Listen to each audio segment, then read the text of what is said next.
Glória a Deus. Hebreus, capítulo 9, verso 27 e o verso 28 diz assim a palavra do Senhor.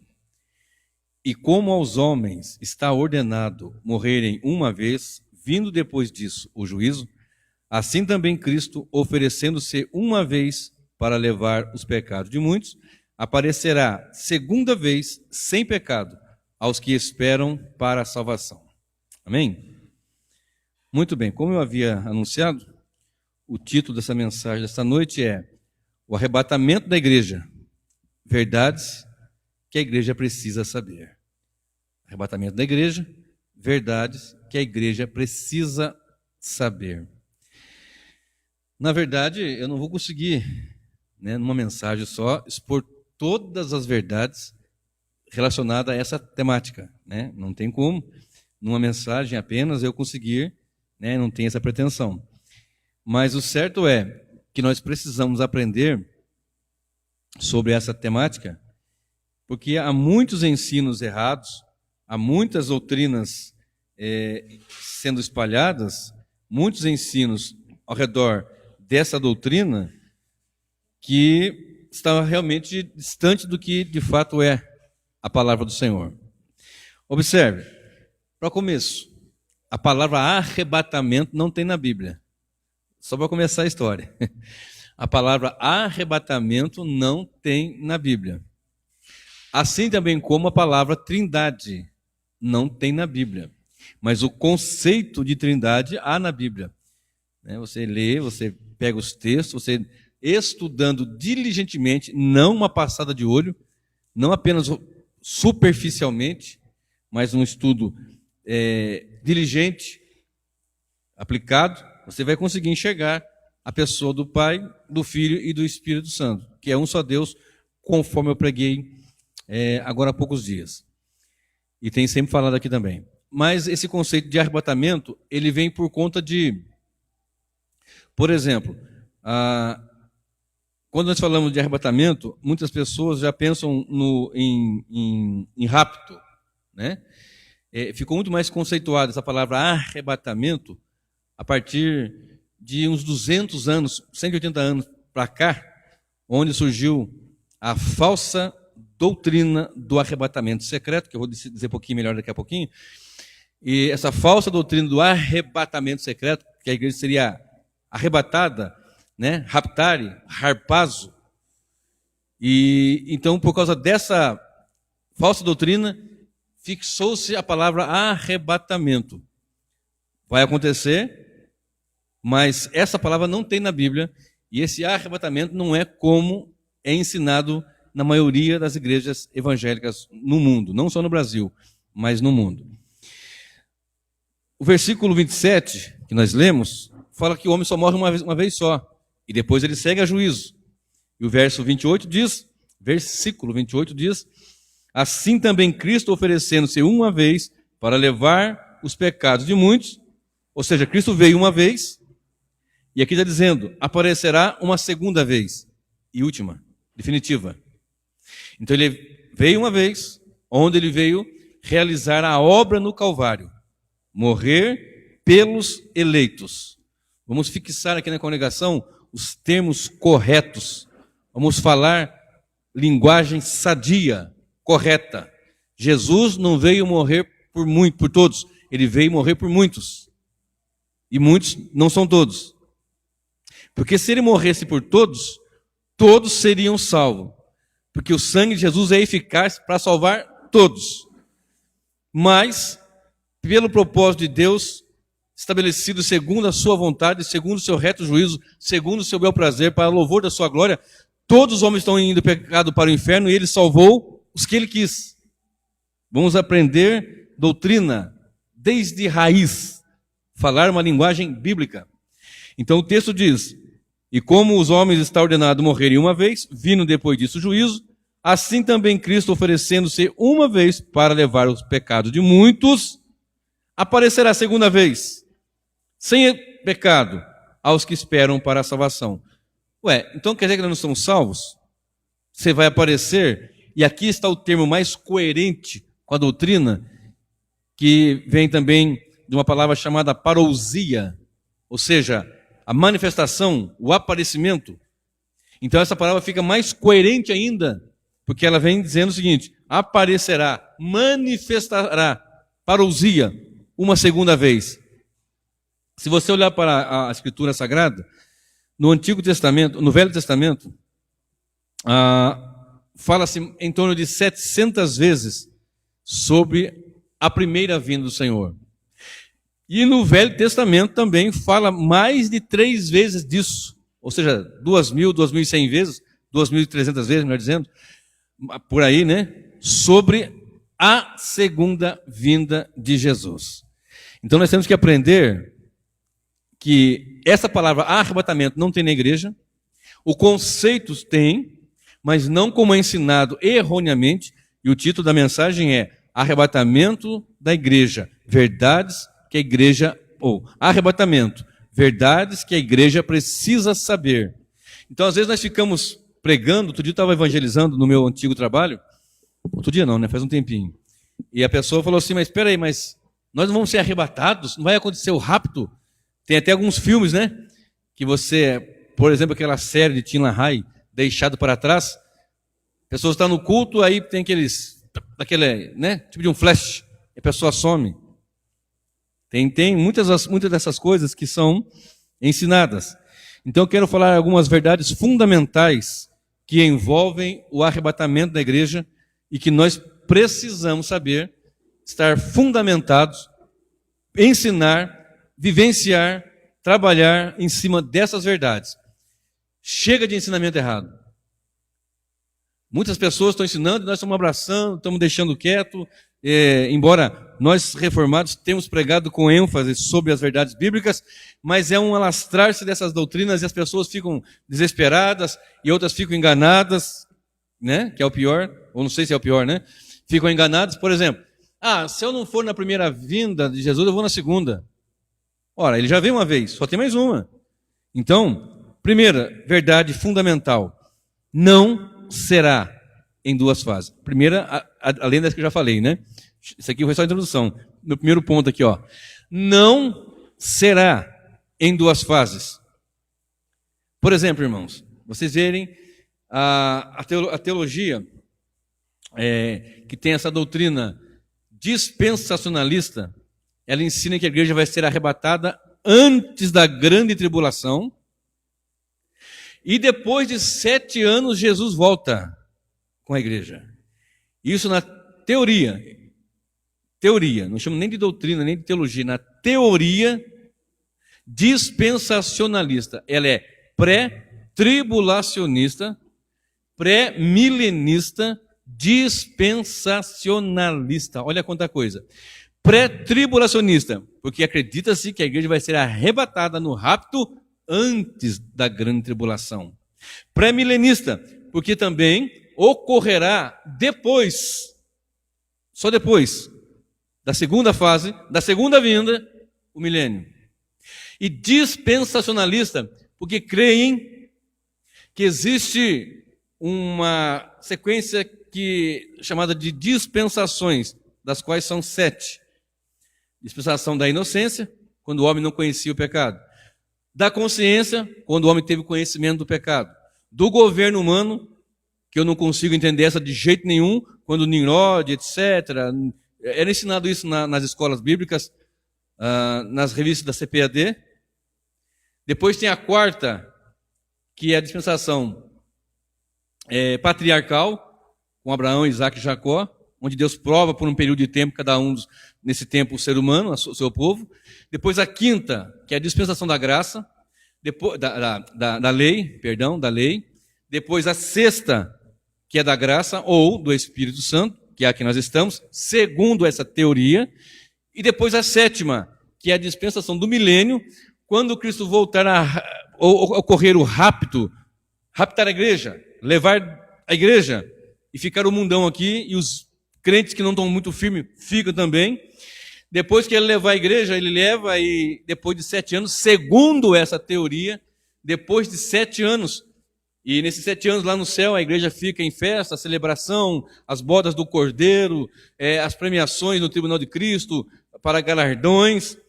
e as bodas do cordeiro, e a noiva está lá no céu, e uma parte da igreja ficou aqui na terra, com os ímpios.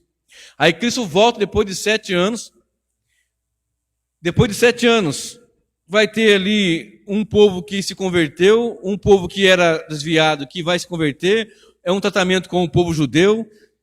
Aí depois Cristo vem e implanta o seu reino milenar, segundo essa teoria. Não é assim, não é isso, segundo essa teoria. Implanta o seu reino de 1000 anos, depois de 1000 anos, Satanás será solto, ele continua. Aí está Cristo sentado no trono de glória, todo mundo vivendo ali junto, os salvos, glorificados, porque quando Cristo voltar, os mortos que estão salvos em Cristo vão ressuscitar primeiro em corpo de glória. Os vivos, que estão em Cristo vivos, eles vão ser transformados em corpo de glória. Segundo essa teoria, antes da grande tribulação. Nisso, presta bem atenção agora, nisso, sobe o povo e fica um povo aqui. Aí volta esse povo glorificado, Cristo em glória, implanta o seu reino, põe o seu trono em Jerusalém, segundo essa teoria, e ficam aqui os ímpios, os pecadores, uma igreja que se salvou, uma igreja que não se salvou. É difícil até de entender isso. E depois, no fim do milênio, Satanás será solto, e ele vai juntar um povo para guerrear contra o povo de Deus, contra o Senhor, que é a batalha de Armagedon. Aí vai juntar Gog e Magog, uma coisa terrível, um negócio assim, muito sem pé nem cabeça, não tem cabimento, não faz sentido isso. Não faz sentido. Certo? Então não será. E da onde surgiu essa teoria? Né? Eu vou aqui rapidamente, uma pincelada bem rápida aqui, sobre essa teoria do arrebatamento secreto. Não será secreto. Meu primeiro ponto, não será secreto. Então aqui só um breve resumo. Em 1767, o rei Carlos III expulsou os jesuítas do Chile. Entre eles havia um padre chamado Manuel Lacunza, de origem judaica. Em 1768, Lacunza vai para a Itália, escreve um livro e publica na Espanha em 1811.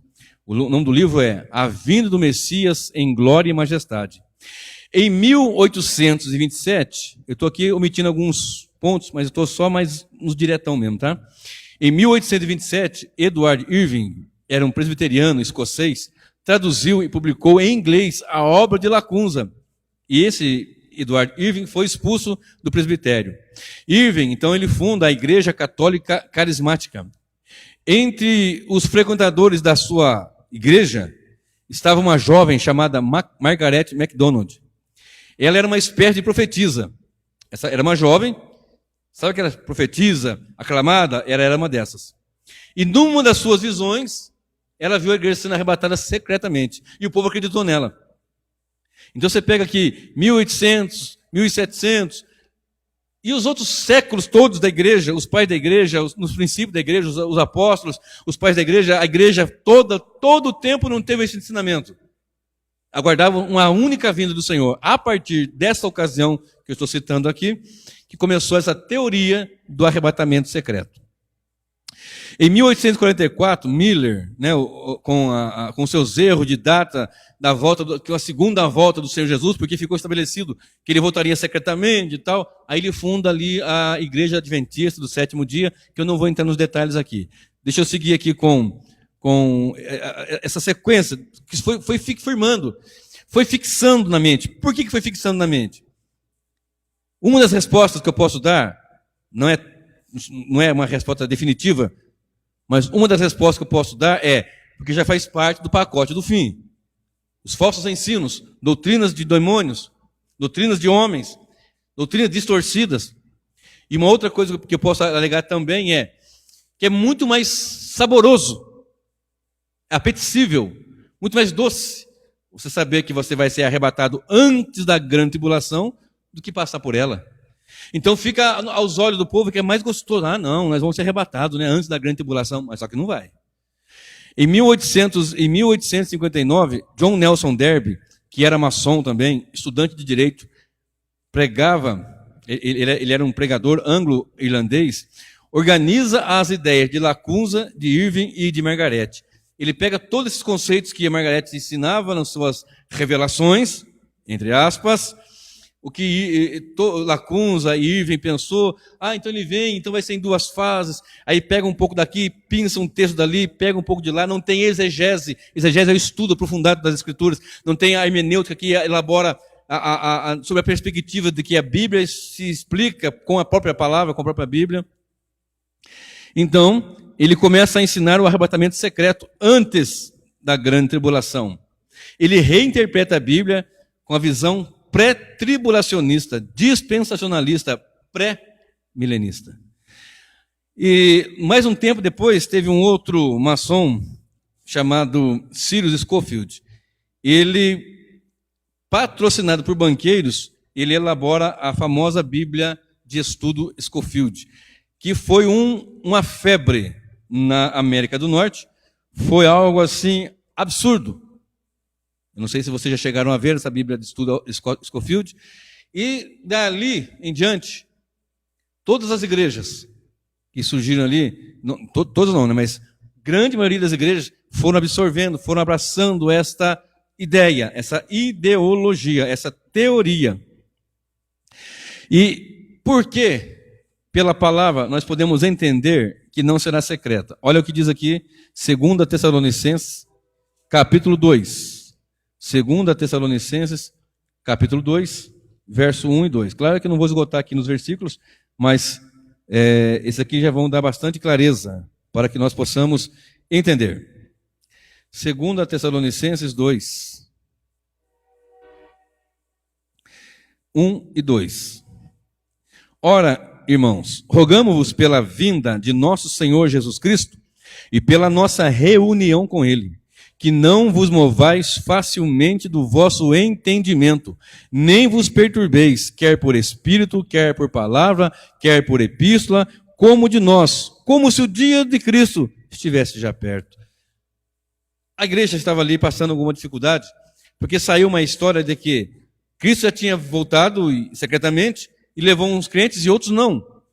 Aí Paulo vem, gente, não é assim que vai acontecer, não é bem assim. Só que ele começa a explicar o seguinte: olha, irmãos, rogamos pela vinda do nosso Senhor Jesus e pela nossa reunião com Ele. Quando Ele vier, será a nossa reunião com Ele. Se Paulo, os demais irmãos, outros apóstolos, servos do Senhor, estavam ali, Cristo não veio ainda. Eu me recordo que às vezes, a minha esposa, tanto quanto eu, fomos criados no meio pentecostal e nessa linha dispensacionalista, e ela conta que às vezes a criança, a filhinha dela, brincava, toda criança brinca de esconder, né? Esconde atrás de cortina, né? Tem essas coisas. E ela se escondia e ela ficava desesperada. Pronto, fiquei. Não acho a minha filha é criança, foi arrebatada e eu fiquei por aqui. Não foi isso? Não sentia isso? Né? E acontece. As pessoas ficam ali desesperadas, porque não conhecem. Não conhecem. Hoje eu vi um post, já é a segunda vez que eu vejo, na internet, no Facebook, um indivíduo, um desenho, né? Um indivíduo se arrastando com muita sede e duas placas. Olha bem, duas placas. Uma escrita, água a 9 quilômetros. E na outra estava escrito assim, uma de cada lado. Outra estava escrito H2O a 500 metros. E o camarada seguiu em direção à água a 9 quilômetros. Porque ele não tinha conhecimento de que água e H2O é a mesma coisa. Então, sem conhecimento, o povo é levado a esmo, o povo é levado ao jeito que quer. E é muito mais difícil pregar doutrina séria, porque você tem que estudar, tem que aplicar, tem que trabalhar, tem que buscar. Então é mais fácil você pegar e falar umas bobagens aí, e o povo bate palma, sapateia, pula, enche as burras de dinheiro, enche as igrejas. Não estou generalizando, é evidente, mas infelizmente nós temos visto muito isso. Então não será, a nossa reunião com Ele será quando Ele voltar, uma única vez, não secretamente. Em 1 Coríntios 15, é onde as pessoas se equivocam por demais. 1 Coríntios 15, verso 51 e verso 52, aqui as pessoas equivocam-se sobremaneira, e é preciso entender isto. 1 Coríntios 15, 51 e 52, eu não vou ler todos, só esses dois versículos, diz assim: eis aqui vos digo um mistério, na verdade nem todos dormiremos. O dormir aqui é um eufemismo, eufemismo é para amaciar, né? Eufemismo ele amacia.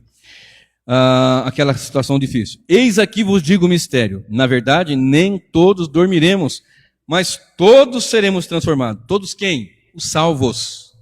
Não é toda a humanidade, é todos os salvos. Está falando para a igreja, salvos.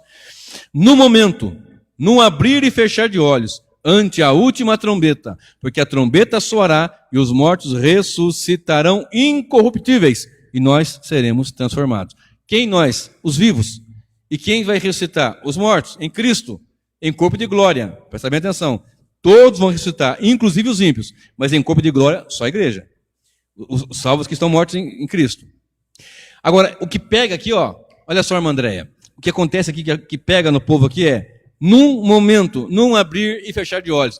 E as pessoas falam, esse é o rapto, é num momento, num abrir e fechar de olhos. Não, não é. Aqui não é rapto, aqui é transformação dos que estão vivos em corpo de glória. Porque os que estão mortos, eis aqui vos digo o mistério. Na verdade, nem todos dormiremos, mas todos seremos transformados no momento. Quando Cristo vier, ante a última trombeta, quando ele surgir nas nuvens, quando ele vier, ele vai voltar uma única vez. Cristo não está voltando, Cristo voltará. Quando ele voltar, os mortos ressuscitarão primeiro em corpo de glória e nós na sequência, não antes. Está vendo por que não dá para ser aquele dispensacionalismo?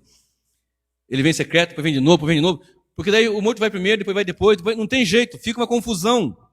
E a Bíblia não traz confusão. O nosso Deus não é um Deus de confusão.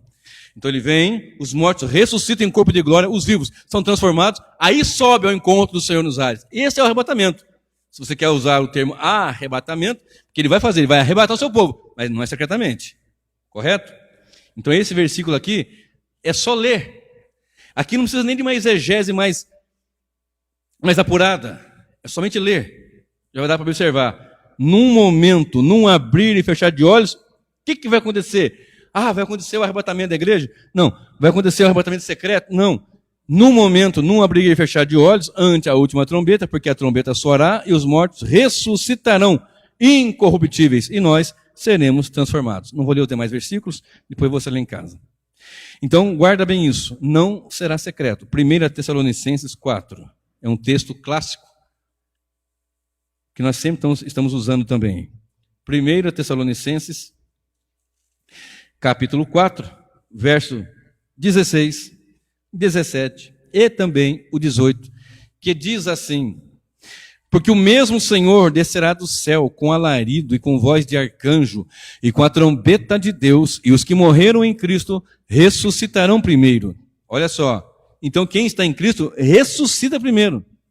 Depois nós, os que ficarmos vivos, seremos arrebatados. Então, tá vendo? A palavra arrebatamento não tem, mas arrebatado tem. O conceito tem. Entendeu? E nós seremos... Como é que está na sua, amor? Essa palavra, arrebatados. Como é que está aí? Versículo 17. Está arrebatado também? Depois nós, os que ficarmos vivos, seremos arrebatados juntamente com ele nas nuvens, a encontrar o Senhor nos ares, e assim estaremos para sempre com o Senhor. Portanto, consolai-vos uns aos outros com essas palavras. Está vendo por que não é secreto?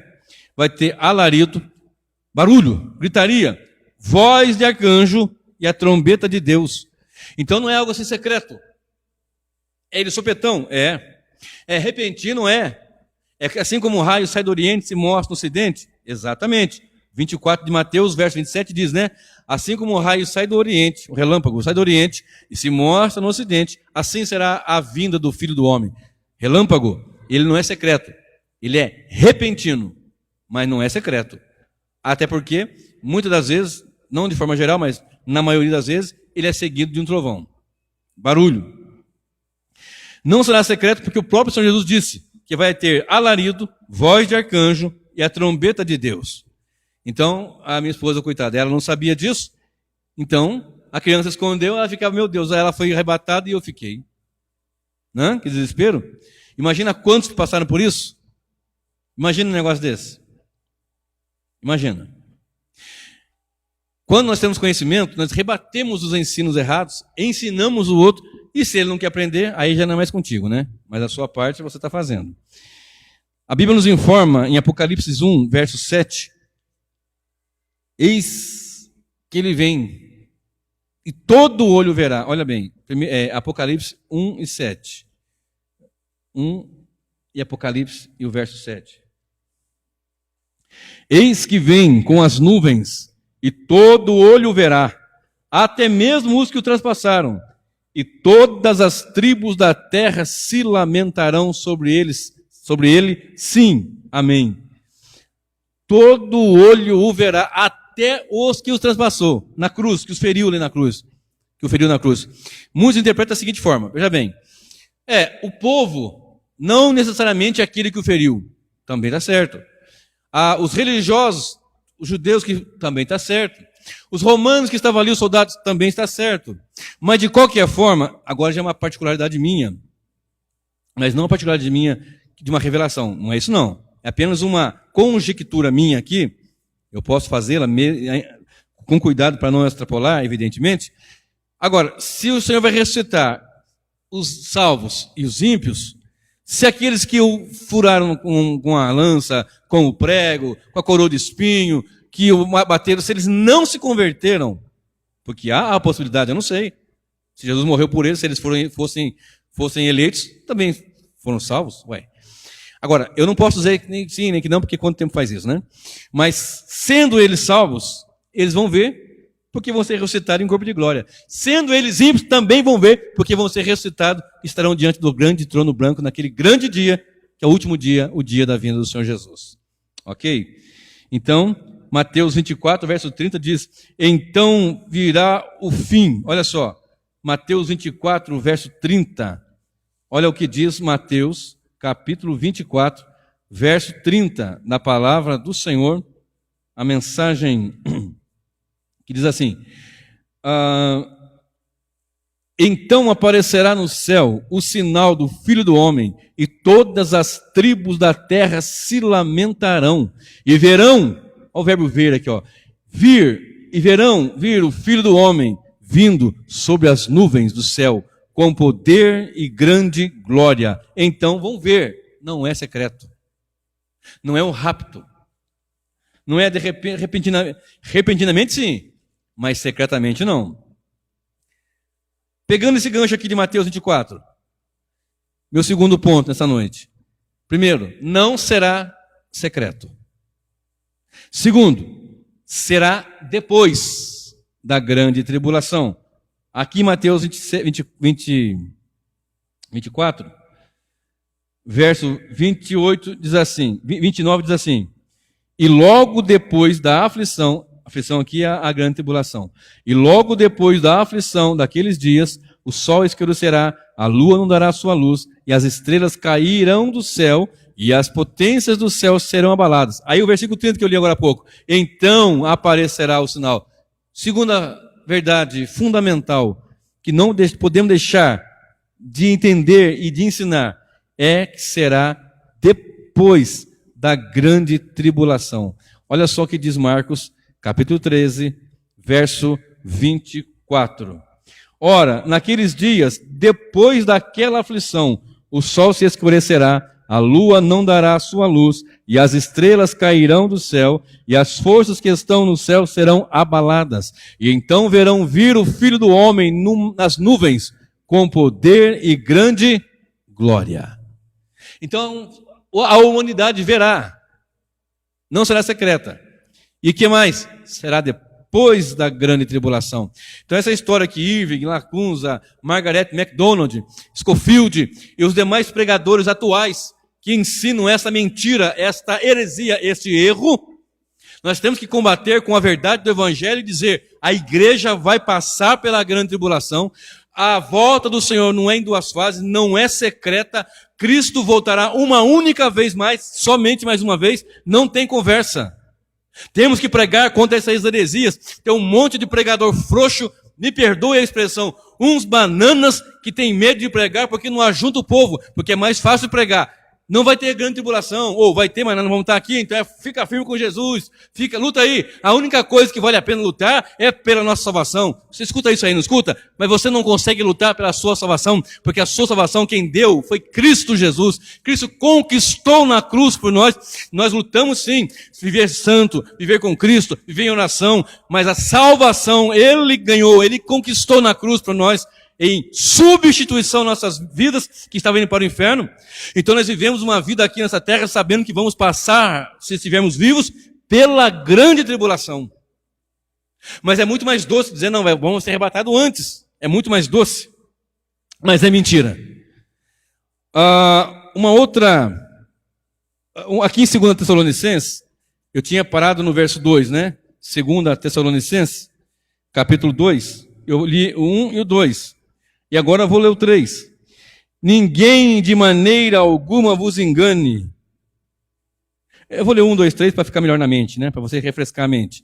Ora, irmãos, rogamos pela vinda do nosso Senhor Jesus Cristo e pela nossa reunião com Ele, que não vos movais facilmente do vosso entendimento, nem vos perturbeis, quer por epístola, quer por espírito, quer por palavra, como de nós, como se o dia de Cristo já estivesse perto.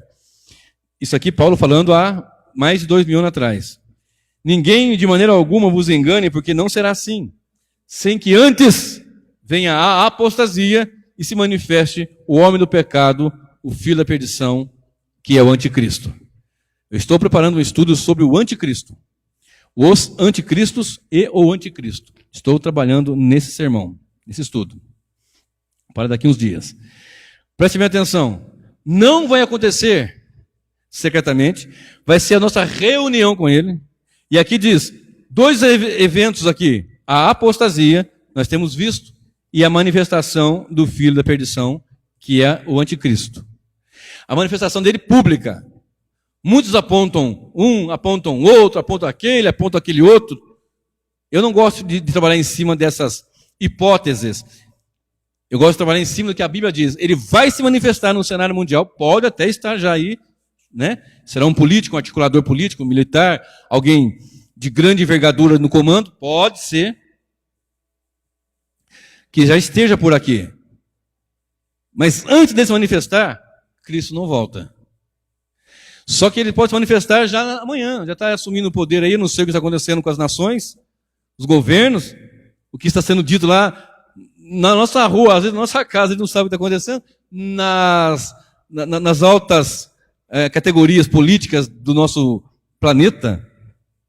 Mas antes de Cristo voltar, a apostasia que já está acontecendo em larga escala, que é o abandono da fé.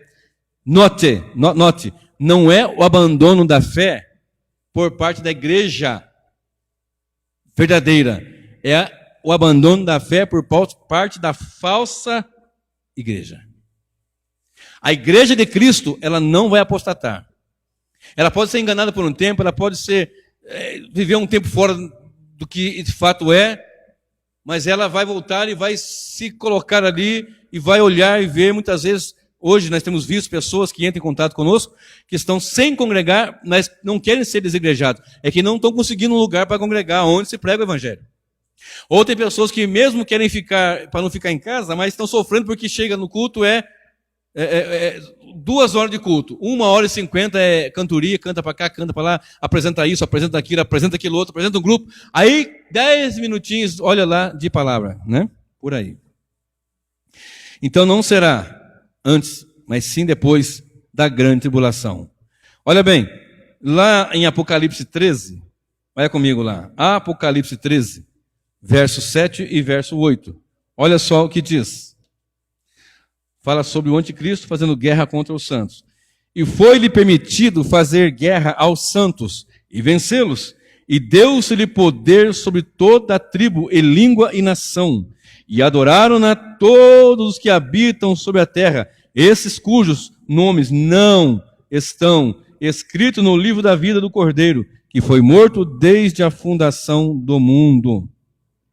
O que nós aprendemos aqui? Que a igreja vai estar aqui na grande tribulação, que a igreja não vai aceitar essa marca da besta, que no caso é esse fechamento com a parte dele, da besta, do anticristo, não vai fazer parte do sistema político e religioso dele, porque não vai negar Cristo, não vai adorar, porque o cristão não adora a não ser Deus, só adora o Pai, o Filho e o Espírito Santo, não adora a imagem, não adora outro que seja.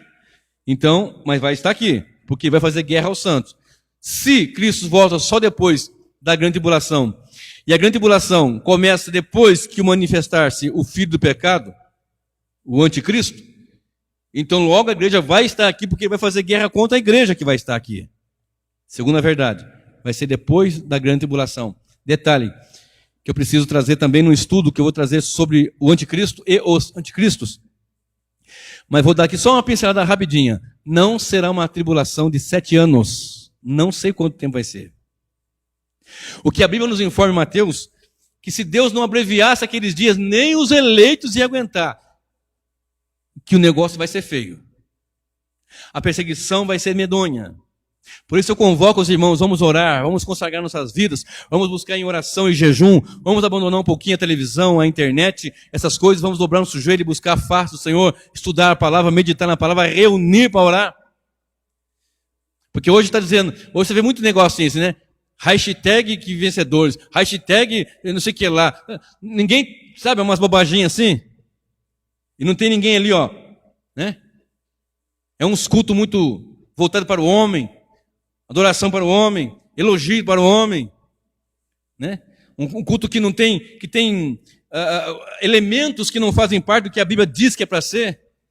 É uns meninos dançando estranho, é umas moças dançando estranho, sendo que não tem dança no culto para Deus.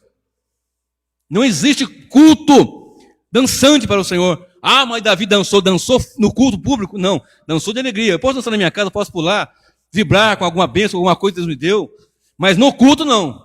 É ordem de essência. Ah, mas Miriam dançou, mas dançou no culto público. Estava feliz, dançou alegre lá. Não é pecado, não. Na sua casa, dança, salta, pula, com ordem de essência, com temor a Deus, evidentemente. Com ordem de essência, mas no culto a Deus não tem esse negócio. E hoje eu vejo assim nos púlpitos, às vezes, está aquele marmanjo se requebrando igual uma gazela louca, e aquele povo todo ali atrás, eu fico olhando os obreiros, aqueles obreiros bigodudos, aquela cara sisuda, eu falo, como que você aceita um trem desse? E o culto a Deus com a adoração, o louvor, a pregação do evangelho, é deixado de lado. Quando se manifestar o filho da perdição, muitos desses que estão apostatando da fé, vão abraçar, vão aceitar, vão fechar com as trevas, vão aceitar a marca da besta, vamos dizer assim, para ficar mais fácil de entender, porque já estão sendo levados por doutrinas de demônios, por ventos de doutrinas. Nem que eu tenha que fechar as portas, não tem mais culto, não tem mais ninguém, mas eu vou pregar essa mensagem, essa verdade até o último dia da minha vida, ainda que eu fique pregando só na rua. George Whitefield, aconteceu isso com ele. As portas se fecharam, ele não tinha mais público para pregar, pregava nas ruas, as multidões iam ouvi-lo, até porque pregar na rua é muito gostoso. Então presta atenção. Primeiro, não será secreto. Segundo, será depois da grande tribulação. Terceiro, será um dia de separação. Olha só, irmãos, será um dia de separação. Separação fisicamente mesmo. Hoje nós vivemos separados. Embora estejamos por aqui, a igreja está junto, mas não está misturado com o joio. Juntos, mas não misturado. Tem uma mensagem minha no canal, alguns estudos lá, uns 3 ou 4. Estamos juntos, mas não pode estar numa congregação, tem trigo e tem joio. Tem. Falar que é uma congregação só de lobos ou só de joio, está errado também. Existe lobo, existe trigo, existe joio, existe ovelha. Natural isso. Agora escute. A igreja militante, ela está aqui. A igreja triunfante já está com Cristo. Já morreram em Cristo. Triunfantemente estão com o Senhor. E não estão dormindo, estão acordados, louvando, adorando o Senhor. Estão clamando, Senhor, até quando vai vingar o sangue daqueles que estão ali, né, dos mártires, de todos aqueles que estão sofrendo. E a igreja militante, ela tem 2 focos que eu posso apresentar na igreja militante. Eu posso olhar para uma igreja militante que eu vejo assim, uma igreja que de fato é a igreja visível e a igreja invisível, que Deus olha e sabe, porque Deus sabe quem são os dele. O Senhor não se confunde, o Senhor não se engana. Me dói quando eu ouço algum obreiro, como eu ouvi ontem, alguém dizer para mim assim, fulano vai acabar perdendo a salvação dele. Se perder, é porque nunca teve. Não se perde a salvação. Cristo não nos deu uma salvação meia boca. Me perdoe a expressão novamente. Cristo nos deu uma salvação eterna, poderosa e plena. Nós podemos levantar tranquilos sabendo, então, aí outro dia um indivíduo dizendo, então quer dizer que podemos pecar à vontade? Aonde eu estou dizendo isso? Aonde nós pregamos isso? Aonde um crente sério, sadio prega isso? Nunca. Um crente verdadeiramente salvo no Senhor, ele vai ter asco, algeriza, vai detestar o pecado. Vai sentir muita dor no peito quando pecar, porque ele está pecando contra o Senhor, está se colocando numa situação terrível contra aquele que morreu na cruz do Calvário. Não vai perder a salvação. Ele vai pedir perdão, porque está escrito, filhinhos, não pequeis. Mas se pecardes, agora você tem um advogado junto ao Pai, Jesus Cristo. Lembra quando Adão pecou? Pecou, já foi expulso. A morte entrou, embora ele fisicamente não morreu, mas espiritualmente estava morto. A primeira morte que ele viu depois foi a própria morte de um dos seus filhos, onde Caim matou Abel. Ele viu no corpo físico dele, ele não sentiu nada, talvez, né, a diferença, eu não sei como é que foi a reação, mas a morte mesmo física ele não sentiu nele. Muitos anos depois ele morreu, mas ele viu ainda a primeira consequência de morte física num dos seus filhos. De natureza que nós temos que viver uma vida piedosa e temente ao Senhor. Vamos lá? Então, um tempo de separação. Eu gosto muito de Malaquias 3:18, que diz assim, e outra vez vereis a diferença entre o justo e o ímpio, entre o que serve a Deus e o que não serve. Porque aqui hoje, nós vemos injustiças, irmãos. A gente está servindo a Deus, trabalhando, está pregando, adorando, as pessoas pensam mal, falam mal, interpretam mal, não recebem o evangelho, são duros de ouvir, são duros de receber, são duros de aceitar a mensagem. Saímos com um folheto, entregamos a palavra, muitos ali pegam, acham interessante, acham, olha que tema, que texto, mas ali ficam duros, obstinados ao evangelho. E eu gosto muito daquele texto também de Mateus 25, do versículo 1. Aliás, do versículo 10 a seguir, onde fala das 10 virgens, onde haviam 10 virgens, das quais 5 eram loucas e 5 prudentes. E o texto afirma que 5 delas tinham azeite de reserva e 5 delas não tinham. O texto afirma que todas elas dormiram porque tardou o noivo. O noivo não está tardando aos nossos olhos? Mais de 2000 anos? É bastante tempo, não é verdade? Então a Bíblia informa, tardando o noivo, todas pegaram no sono. E a noite das trevas que vão alastrando-se nesse planeta de uma forma tão aterroradora, vai se expandindo. Hoje nós vemos aí bizarrices, aberrações, coisas assombrosas no meio da igreja, e obreiros, pastores, ministros, servos do Senhor estão dormindo literalmente no meio espiritual, evidente falando. As coisas estão acontecendo ali, o roubo, o furto, a mentira, a iniquidade. Pecar, você pode pecar um dia, você pode errar outro, você pode decidir, acontece, mas você mudou, transformou, tomou um rumo. Mas não, vai aceitando porque dá ibope, dá dinheiro, dá multidão. É um frenesi por multidão que não há quantia, então vão se abrindo. Onde vai entrando todas as heresias. Aí surge a igreja disso, a igreja daquilo, a igreja daquilo outro, e as pessoas querem, e tem para todo tipo de freguês, para todo gosto. Mas a palavra nos informa que nos últimos tempos apostatariam alguns da fé, dando ouvido à doutrina de demônios. A ensino de demônios. O ensino que nega a Trindade não é de Deus, é de demônios. O ensino que fala que Cristo não veio em carne, a teologia, hoje, liberalismo teológico, o liberalismo cristão. Eles não querem aceitar que a palavra de Deus, o Evangelho, a Bíblia, é toda palavra plena, contém, mas não é. Não, Deus é bom, mas não é tão bom assim. O diabo é ruim, mas não é tão ruim assim. Eu não posso aceitar isso como teologia, como palavra, como doutrina, que a palavra do Senhor nos informa e nos dá com coerência. Observe, as 10 virgens tinham ali azeite, só que 5 tinham em reserva, as demais outras não tinham. Mas tardando o noivo, todas pegaram no sono. De repente ouviu-se uma voz, perto da meia-noite, aí vem o noivo. A hora mais escura, meia-noite. Perto da hora mais escura, aí vem o noivo. E elas se levantaram, e agora vamos ter que sair, porque o noivo está chegando, e vamos lá. E de repente o texto nos informa que daquelas 5 loucas disseram, nós não temos azeite em reserva, dê-nos do seu azeite. Não, de forma alguma, porque vai faltar para nós e para você. Vão lá comprar. E elas foram comprar. Aí, nesse ponto me choca, porque elas tinham recursos. Elas podiam ter comprado antes e não compraram por quê? Por negligência, por desplicência, por relaxamento. E a Bíblia nos informa, maldito o homem que faz a obra do Senhor relaxadamente. Se não me falha a memória, Jeremias 48:10. De maneira que as 5 prudentes, elas ouviram a voz, acenderam, bom, está aqui, está tudo aceso, estamos lá, prontinho, entraram com o noivo. As demais outras bateram a porta, abre-nos, abre-nos, e não foi aberto. Porque aqui estamos pregando hoje, as pessoas não querem, a porta está aberta, Jesus é a porta, João 10:9. E as pessoas não querem, e elas dizem, a porta está aberta, e eles não querem. Olha, a porta está aberta, e eles não querem, negligenciam, brincam, amam os prazeres, amam as bebidas, amam as drogas, amam a prostituição, amam o mundo, e o mundanismo, e ouvem o evangelho e as portas abertas, e eles não querem entrar. Mas quando Cristo vier, as prudentes vão entrar, e as loucas vão bater, abre-nos. E não mais vão ser abertas as portas. Fechadas as portas, não há mais chance. Separação, as de fora e as de dentro. Em Mateus 25 mesmo fala do julgamento das nações. Que claro, não é julgamento dos líderes das nações, é dos povos, individualmente mesmo. Ali uma apresentação de que, a partir do versículo 31 até o versículo 46, que à direita o Senhor vai colocar as ovelhas, e à esquerda vai colocar os bodes. E para as ovelhas, ele vai dizer, no finalzinho do texto, leia depois, entra, bendito do meu Pai, pode entrar, e tome por herança o que está preparado desde a fundação.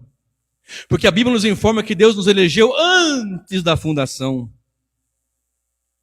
Aí à esquerda vai dizer para os bodes, apartai-vos de mim para o fogo eterno, preparado para o diabo e seus anjos. Aí eu olho de novo para Malaquias 3,16, que diz, e outra vez vereis a diferença entre o justo e o ímpio, entre o que serve a Deus e o que não o serve. Vamos gemendo aqui, vamos sofrendo aqui, vamos lutando aqui, mas vai haver um dia uma grande separação, onde hoje espiritualmente está, e nós não conseguimos identificar com tanta clareza, porque as pessoas podem parecer uma coisa muito boa aqui fora, mas dentro de casa é outra coisa. O marido pode ser na igreja o homem do ano, mas em casa é um carrasco com a esposa. A esposa pode ser a maior das rainhas de educação e de zelo, mas em casa ser uma tortura que não tem quantia. O filho pode ser fora, aqui dentro, aqui no momento de culto, por exemplo, o moço, a moça, o obreiro, a pessoa digna que você olha assim, esse daí está no céu em vida. Mas fora das 4 paredes, aonde o olho do homem não entra, os olhos do Senhor estão lá. Porque a Bíblia nos informa que os olhos do Senhor estão sobre toda a terra, contemplando os bons e os maus. Então não será um dia de separação. Todos vão ressuscitar. Daniel 1 e 2 diz isso. João 5, 28 e 29 nos afirma isso. Que uns para a vergonha e desprezo eterno, e outros para o regozijo com o Senhor. Vamos ler só João 5, 28. João capítulo 5, verso 28 e 29 diz assim: não vos maravilheis disto, porque vem a hora em que todos os que estão nos sepulcros ouvirão a sua voz, e os que fizeram o bem sairão para a ressurreição da vida, e os que fizeram o mal para a ressurreição da condenação.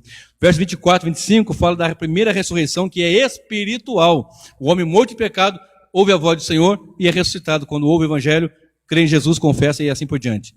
Aqui é a física mesmo, conforme fala também Daniel. Naquele tempo, aí Daniel começa a dizer que vai ter ressurreição ao mesmo tempo. Não é uma, depois de 1000 anos a outra, conforme o dispensacionalismo pré-tribulacionista. Então, observe. Todos vão ser ressuscitados.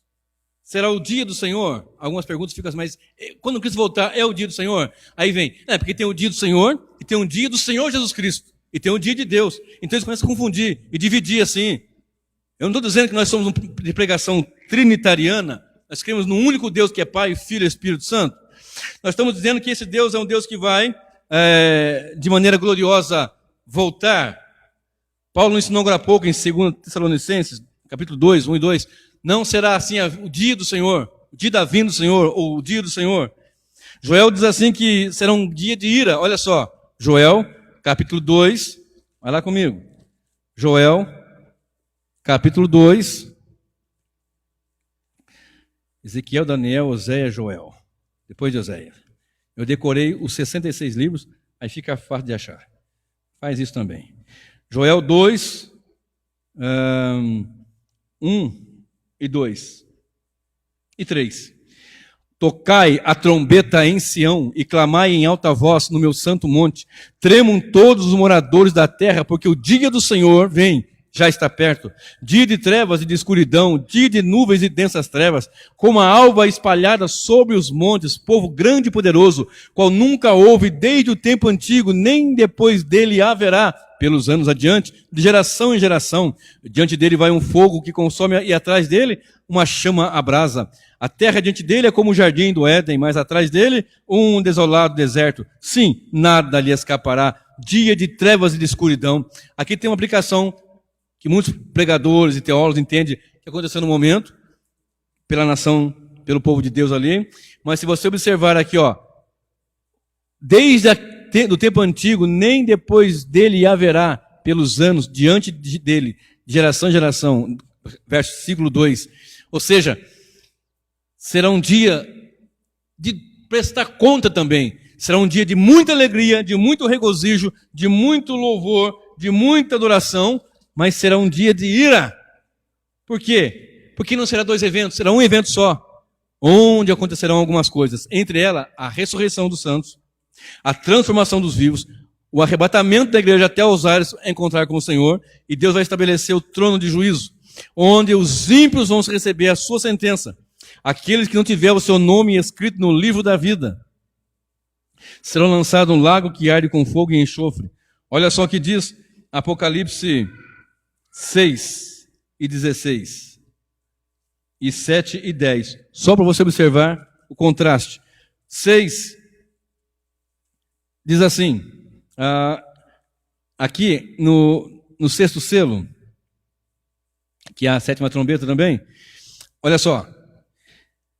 E verso 15, 16, 17 de Apocalipse 6. E os reis da terra, e os grandes, e os ricos, e os tribunos, e os poderosos, e todo servo, e todo livre, se esconderam em cavernas e nas rochas das montanhas, e diziam aos montes e aos rochedos, caí sobre nós, e escondei-nos no rosto daquele que está sentado no trono, sobre o trono, e da ira do Cordeiro, porque é vindo o grande dia da sua ira, e quem poderá subsistir? Capítulo 7, verso 10. E clamavam com grande voz, dizendo, salvação ao nosso Deus, que está sentado no trono, e ao Cordeiro. 11. E os anjos estavam ao redor do trono e dos anciãos, e os 4 animais, e prostraram-se diante do trono, sobre os seus rostos, e adoraram a Deus. Para uma multidão, era tempo de dizer, montes caiam sobre nós, rochedos nos escondam daquele que está no trono e da ira do Cordeiro.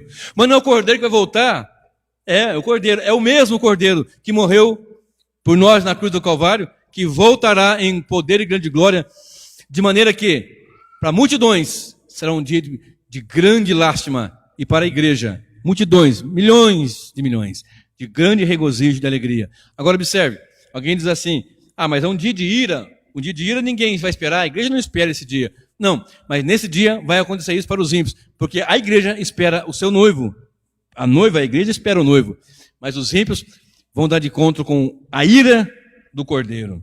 1 Tessalonicenses, capítulo 1, 9 e 10.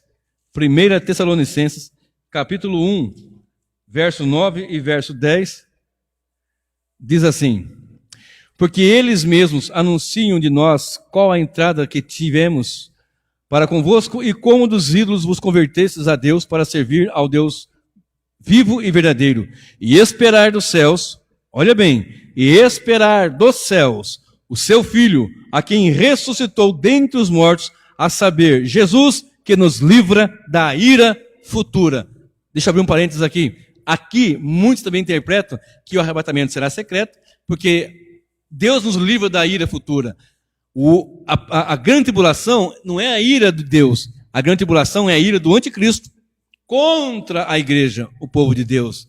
Aqui nos livra da ira do Cordeiro, da ira de Deus, do furor, da ira do Senhor, que vai pisar o lagar com grande ira, com grande furor. Quarto. quinto, né? Será o dia do Senhor? Sim. Agora, sexto.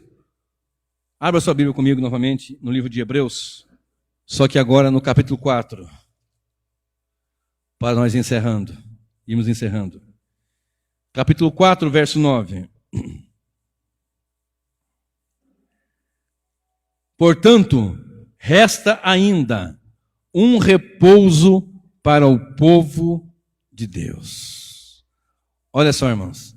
Resta-nos ainda um repouso para o povo de Deus. E que repouso é esse? Se você ler o capítulo 4, todinho, porque eu acho interessante, Hebreus fala justamente sobre o que Cristo está fazendo. Não só o que ele fez e o que está fazendo. E Deus nos dá, pela sua palavra, nos dá pelo seu evangelho e pelas escrituras sagradas coisas tremendas. E resta-nos ainda um repouso. Olha só, capítulo 4, verso 3 e 4 diz assim: porque nós, os que temos crido, presta bem atenção, porque nós, os que temos crido, entramos no repouso, tal como disse: assim jurei na minha ira que não entrarão no meu repouso, embora as suas obras estivessem acabadas desde a fundação do mundo. Porque em certo lugar disse, assim do dia sétimo, e repousou Deus de todas as suas obras no sétimo dia. Quando olhamos para Levítico 35, diz assim, verso 2, 6 dias vocês vão trabalhar, mas o sétimo dia lhes será santo, o sábado de repouso solene ao Senhor. Quem nele trabalhar, morrerá. Então o Senhor deixou o dia de sábado, que consistia em 6 dias de trabalho e 1 de repouso. O sétimo dia seria o sábado. Se você analisar com cuidado, não tem tempo de discorrer aqui nessa mensagem, em outra ocasião, se Deus permitir, falar sobre o sábado, o que era o sábado. Se eu trabalhar 6 dias, não necessariamente cairia no sábado. Depois nós ficamos colocando no sábado. E tem o ano sabático, que eu já preguei também aqui, já ensinei, onde tem o ano sabático, onde haveria da terra descansar e assim por diante. E agora observe, isso aponta para Cristo. Aí vem aqueles homens que ensinam que você deve guardar o sábado. Os adventistas do sétimo dia, adventistas da promessa, os sabatistas em geral. Se você não ler e estudar a palavra com uma ótica centrada em Cristo, fica difícil de entender o evangelho. Porque a escritura aponta para Cristo. Se você olhar para a arca da aliança, aponta para a presença de Cristo. Se você olhar para a arca de Noé, aponta para Cristo. Os sacrifícios, o sistema sacrificial aponta para Cristo. Agora abra comigo a sua Bíblia no Salmo 118, para nós encerrarmos essa mensagem nesta noite. Porque essa mensagem tem o título Arrebatamento da Igreja. Mas só que não é só o arrebatamento da igreja. Verdades que a igreja precisa saber. Salmo 118, verso 20, diz assim a palavra: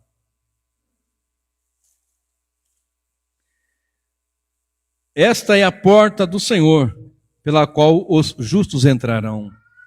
Olha bem, agora há pouco eu falei que as 5 prudentes entraram e as 5 loucas ficaram fora. Hoje nós anunciamos e as pessoas não querem, as portas estão abertas. Esta é a porta. João 10, 9 diz, eu sou a porta, se alguém entrar por mim, será salvo. Entrará, sairá e achará pastagens. Ele é a porta da salvação. Ele é a porta para nós sermos levados com ele nas nuvens. Arrebatamento. Quando ocorrer a parousia, a manifestação, o aparecimento do Senhor nos ares. Ele é a porta. Nós entramos por ele, estamos nele, temos vida nele. Eu sempre falo, né? Que a ovelha entrava pela porta das ovelhas para ir para o altar de sacrifício e nunca mais saía, porque ela ia morrer. Mas Cristo diz, eu sou a porta. Vocês vão entrar e vão sair e vão achar pastagem, porque eu vou morrer no lugar de vocês. E ele é a porta. Verso 22. A pedra que os edificadores rejeitaram tornou-se a cabeça da esquina. É Cristo. Pedro nos informa isso. O próprio Senhor Jesus fala isso em Mateus 16 com Pedro. Pedro, que dizem pergunta para os discípulos: o que diz de ser o filho do homem? Ah, Elias, um dos profetas, etc., João Batista. E vocês? Aí Jesus pergunta: e vocês o que dizem? Pedro diz, inspirado pelo Senhor, diz: tu és o Cristo, o Filho do Deus vivo. Ele fala: sobre esta pedra edificarei a minha igreja. Ele é a pedra que os edificadores rejeitaram. Verso 24, olha aí. Esse é o dia que fez o Senhor, regozijemo-nos e alegremo-nos nele. Quem é o dia? Cristo. O sábado aponta para Cristo. O nosso repouso está em Cristo. Então, verdades fundamentais que a igreja precisa aprender é que nós temos que descansar em Cristo, confiar em Cristo, entrar pela porta que é Cristo, estar firmado na pedra, na rocha que é Cristo, e descansar, porque resta um repouso para o povo de Deus.